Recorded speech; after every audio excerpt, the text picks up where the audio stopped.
மகாராணி அவர்களே, எழுந்திருங்கள் மகாராணி அவர்களே. முட்டாள், என்னை எழுப்புவதற்கு உனக்கு என்ன தைரியம்? அப்படி என்ன புயல் வந்து விட்டது? எதற்காக என் தூக்கத்தை கலைத்தாய்? மகாராணி அவர்களே,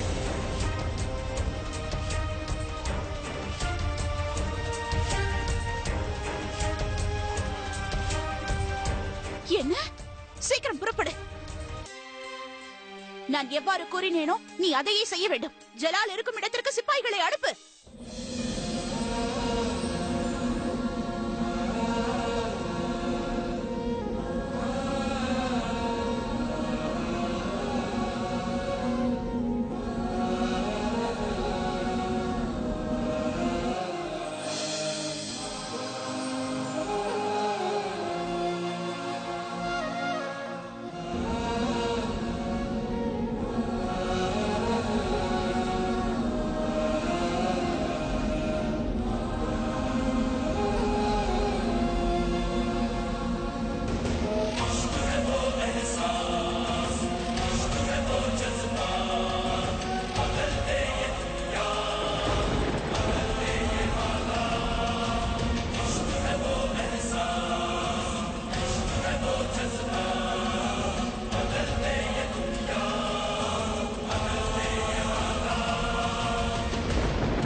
தாங்கள் இங்கு?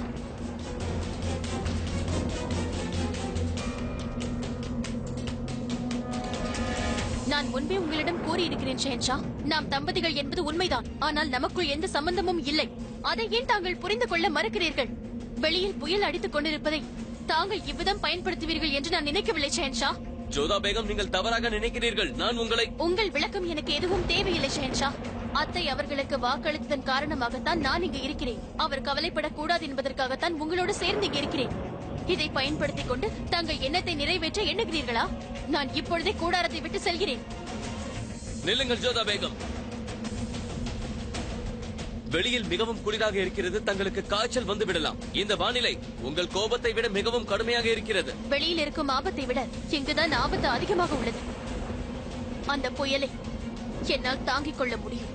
ஜோதா பேகம்,